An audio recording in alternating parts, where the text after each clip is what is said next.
Greetings and salutations. My name is Michael Schwahn, I'm the nerd in a snapback, and today we are taking a look at Crisis Core Reunion Final Fantasy VII. Now, we did take a look at this before when it was initially revealed back in June or whenever it was, but there's been more marketing, and this game now is coming out very, very soon on Tuesday, December 13th, I think it's a Tuesday. It's December 13th, I know that. And one of the things that we noticed when we checked out the trailer, I was like, you know, this game is not a remake, but it's also not a remaster. It's one of the things that we talked about in that initial video was because there were things that were definitively different. There were trees that didn't exist before. We checked out side-by-sides of the trailers, and you could just see that it wasn't just that they updated the texture. What's hilarious about that is that one of the trailers that Square Enix officially put out, it is titled More Than a Remaster. And I was like, yeah, you're right. You definitely have done a lot with this without completely remaking it from the ground up. It makes me really interesting to see what this will be like as a product, right? Because it's not just, we'll make it pretty, but it's also not, let's start completely over like they did with Final Fantasy VII Remake. They kind of had to in that circumstance, right? But with this, it's also not a remaster in the way that, like, The Last of Us Part 1 is, where you got, you know, they put in some new models and stuff and added some of the accessibility features, but otherwise they didn't really overhaul the game in a way, and that's one of the large points of contention for that game and its price tag. So this game sits in a weird limbo in between all of that of it's more than a remaster, but it's not a remake. But let's take a look at the game itself. And we'll just move right along. So we have 3 trailers. I've not seen any of these yet. This goes back to the launch date trailer on September 13th of 2022.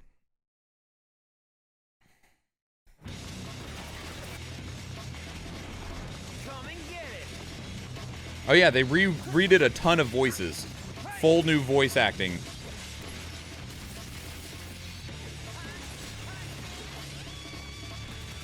They did a lot of work with the combat to make it smoother, a lot less clunky.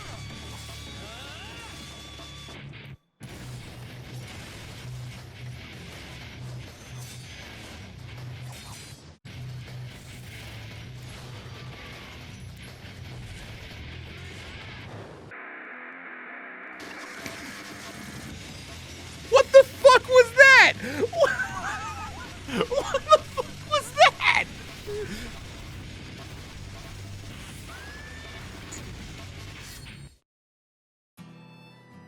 Wow, that was a hard transition.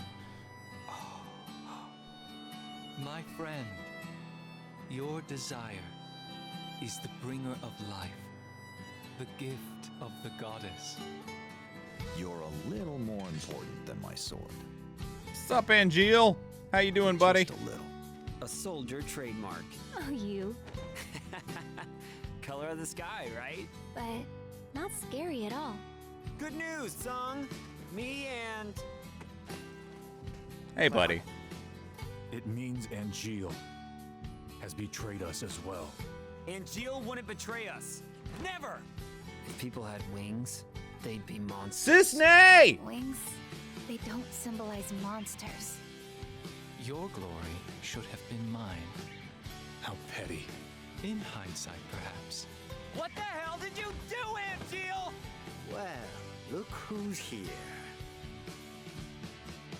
Depending God, on this what looks happens, really good. I may abandon Shinra. Like, obviously they're not putting it on the level of remake or anything like that, but for them just trying to, like, Legend shall speak. work with what they had and overhaul where they could, this looks really fucking good.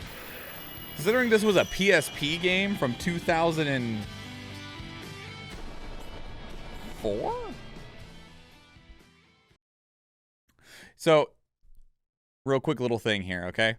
Sisney, she is exclusive to Crisis Core, okay? She technically kind of appears in Before Crisis, but we're not going to talk about Before Crisis. Sisney is a side character. She is a Turk, one of, like, the special forces, like, spies of Shinra within the Final Fantasy VII universe. And she's a very meaningful character in this game. And my big request for Final Fantasy VII Rebirth and the game, like the remake trilogy, which isn't a true remake, I would very, very much like to see Sisney appear. in the remake trilogy, because you have Final Fantasy VII OG and then Crisis Core, which is technically a prequel to Final Fantasy VII OG, but Cissnei was added in a game that was made after the original game came out. So obviously she doesn't exist in the base game at all, right? She does not exist in Final Fantasy VII, the original release from 1997. But with the option of a remake and how much they've already added, adjusted, and changed, you now have the opportunity to show where this character went, because after Crisis Core, Cissnei ceases to exist within the universe of Final Fantasy VII. And she's a very beloved character, but her story thread is hanging on the wind. But can you date her? No, but you can't technically date anybody in Crisis Core. There is the threads of a romantic relationship that could have existed between Zack and Cissnei, but obviously that doesn't happen. So, but yes, can we please see Cissnei, Square Enix, in Final Fantasy VII Rebirth, please? Like, I don't care if Sung looks at a file and was like, yeah, Cissnei quit after, you know, what happened with Zack or whatever, right? Like, that's enough for me. Like, but the fact that they're just on the wind drives me nuts. Okay, so here's the More Than a Remaster trailer from November of 2022.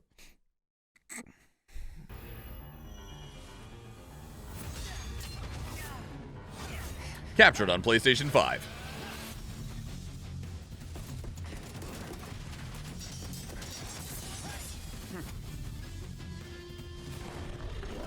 God damn, Ishimoto's so fucking talented.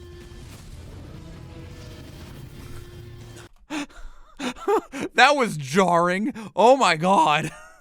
Like, I'm glad that they did that. And this is how you can tell just how much they really overhauled. Here's Bahamut's model on the PSP, and then there's where it's transition. It's not the same model. That's why this is more than a remaster, right? They had to redo so much stuff because it's not just a matter of adding some anti-aliasing and grabbing updated textures. The game would not look anywhere near as good as it looks. There's new model work. They reused a lot of the framework, some of the skeletons and animations and stuff, but there was a lot that they had to overhaul for this game to be presentable on modern consoles.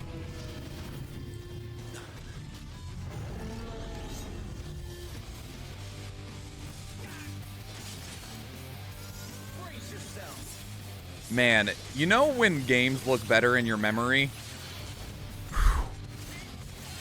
Mind you, I'm looking at this on a really high quality screen compared to my little PSP.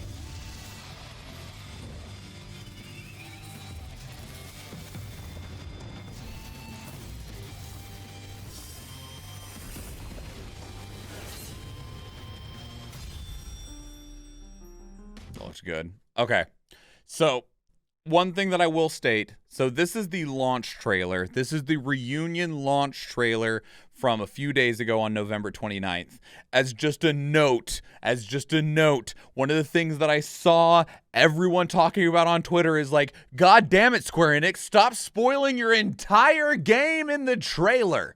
Which Square Enix has a really bad habit of doing that, of putting a whole bunch of like spoiler cutscenes and shit from their games into their trailers. Sometimes they do it in a way where you're like, that seemed interesting, and then you find out later, you're like, that was a massive fucking spoiler, Square Enix, holy crap.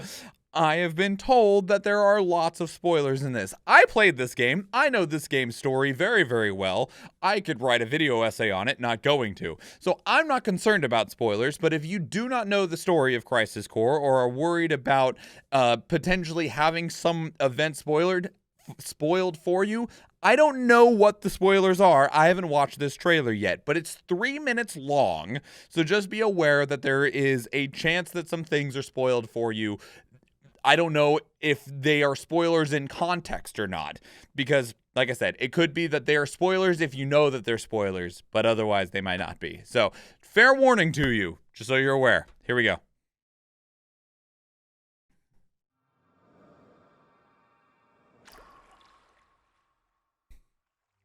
Those wings. I want them too. The company has decided to eliminate Genesis and his cohorts. This includes Angeal as well. That sword represents our family's honor. I see. No wonder. I've become a monster. A monster's objective is usually world domination or revenge. I told you, you can't live on that side anymore. Is that Angeal's face? It appears Genesis isn't the only one who can be copied. The mysterious gift of the goddess. What is the meaning behind it? For us, at least.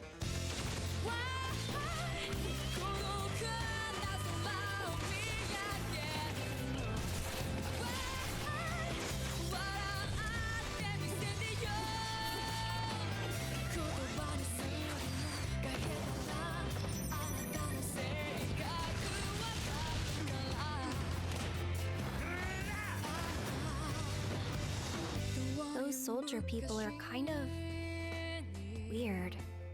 They fight, and they love it. If only I were Soldier. Soldier is like a den of monsters. Don't go inside. Do you remember what I said about our enemy being all that creates suffering? But I created my own suffering. You want to do something to me, eh? But then, who will stop Genesis and Angeal's degradation? If this world seeks my destruction, it goes with me. Am I a human being?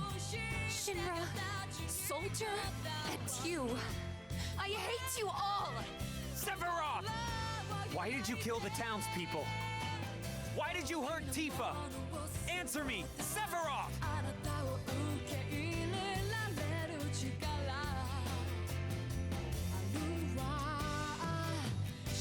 Sephiroth! The army's mobilizing. Find the targets before they do. I want them alive. You hear me? Roger. All right, let's get going. Will I see you again?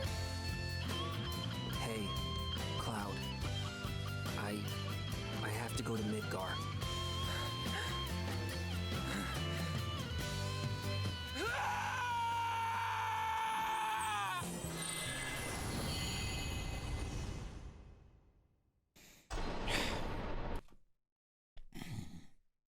I'm okay.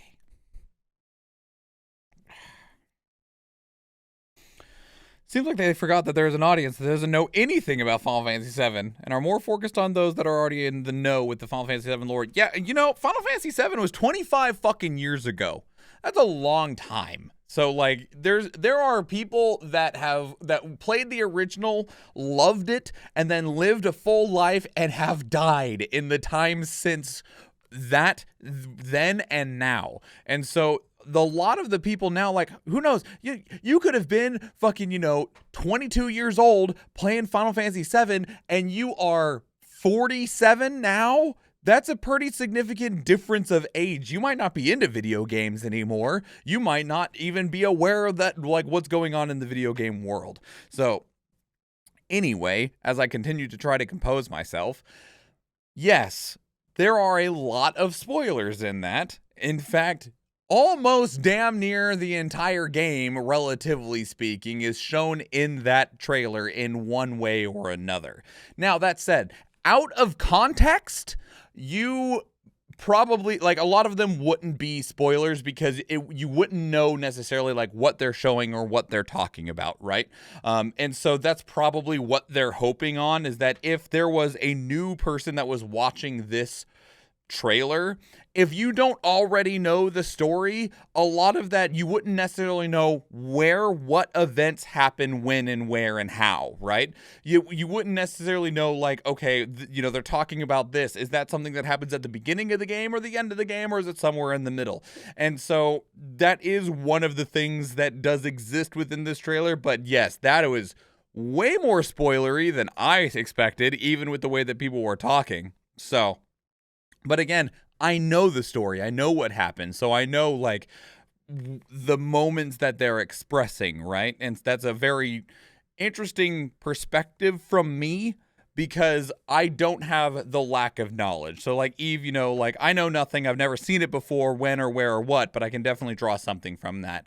And then it just a matter of speculation. And some people won't like the way that's presented in terms of speculating of like, what does that mean? What happens when and how? Some people, it might actually encourage them to go and try it and see how those events come to pass, especially because like, if we look at some of the trends of Square Enix as the Square Enix marketing department in the past, if we look at like Final Fantasy 15, Final Fantasy had 15 had beautiful trailers that had nothing to do with the game. So there is even that possibility that there are things that don't even necessarily make sense even within context. That's not the case here. Within context, everything does make sense. And it is interesting that they chose to show what they showed. But regardless, can't change that now. I get the story, just not the in-between of having not played through all of the OG Crisis Core, but even I can see this is just too much juicy stuff going on. And I think what they're hoping is that if they show you the juicy, you want to go find out how you get from juicy to juicy. As much as I don't like that phrasing. Juicy to juicy. So Crisis Core Final Fantasy Reunion launches on December 13th. I know it is available. It's available on like freaking everything, isn't it? Compared to like all of the exclusivity that we've seen for all of the other recent Final Fantasy games, with Final Fantasy 15 being exclusive to the PlayStation 4 for a while. Final Fantasy 7 Remake was exclusive to the PlayStation 4/5 until very recently. Some of their upcoming deals, such as Final Fantasy 16 and Forspoken, are also exclusive to the PlayStation 5, not even coming to Steam. But I do believe that this Reunion release is coming to everything. Nintendo Switch, PlayStation 4 and 5, Windows, Xbox One, and Xbox Series X and S. It is on every platform. So however you play games, you can play this game. It'll be available to you on December 13th. I will be playing this game, and I will be playing it on stream. I do stream on Twitch. There's a link in the description down below. We'll be playing it on launch day. That said, I won't be hardcore grinding through it on launch day. I have a very strict stream schedule that I stick to for the sake of my own health and happiness. So it won't be a one and done type thing. We'll be playing through this for at least a couple of weeks as we fill in that schedule with this game. I can tell you that this game is around 18 to 22-ish hours long. Really, you're looking at 18 to 20 if you're not really, because there's not a whole lot of side content while you're playing through the main game. There is end game and post game content that can push your 20 hours to like 70 hours, but that is not what you need to be able to play and enjoy the main core story of this game. So just to set your expectations for that. But we will be playing this on launch, so if you wanted to come hang out with me, I'll be talking a lot about like what I know. I'm very immersed in Final Fantasy 7. It's one of my favorite games of all time. I played it way back when. I've played it multiple times since then. I used to be a moderator for the official Final Fantasy Discord server, as well as a moderator for the official Final Fantasy subreddit. So I have got a lot of the stuff with this game, and it means a lot to me. So when was launch again? December 13th, 2022. So that's Crisis Core. I'm really interested in what the discussion point will be for this game in a more general aspect after this game has come out, because I think that Reunion will kind of set a interesting bar of comparison for future remasters / remakes and what that necessarily means and what you can do, could do, or should do within the confines of those definitions, right? I do think Square Enix was perfectly within their right to say that this game is more than a remaster, but I don't believe that it is necessarily a remake, and it'll be interesting to see how that is just generally received as a concept moving forward, both from fans of the franchise as well as gamers in general. And I do hope that this game is used in that capacity, because I have a feeling it'll be a very good example of how you should do something. Maybe not necessarily its marketing, but as a product, I think that it has a good precedent to set for it. So that is Crisis Core Final Fantasy 7 Reunion. Let me know what your thoughts are down in the comments below. Are you a fan of the franchise? Is this new to you? If this is new to you and you watched the spoilery trailer, how did you feel about it? Did you feel as though it helped or hurt your interest in the game? Let me know down in the comments below. If you want to keep up the conversation elsewhere, two great places to do so are Discord and Twitter. Speaking of Discord, we have a channel dedicated to these reactions where you can place links of your own that we can check out together live on stream, because we do stream on Twitch, and I would love love to see you there. If you enjoyed this video, please leave it a like. If you want to catch future videos, please subscribe to the channel. And if you do watch one of the other videos on the channel, or if I see you in the live stream, thank you and enjoy.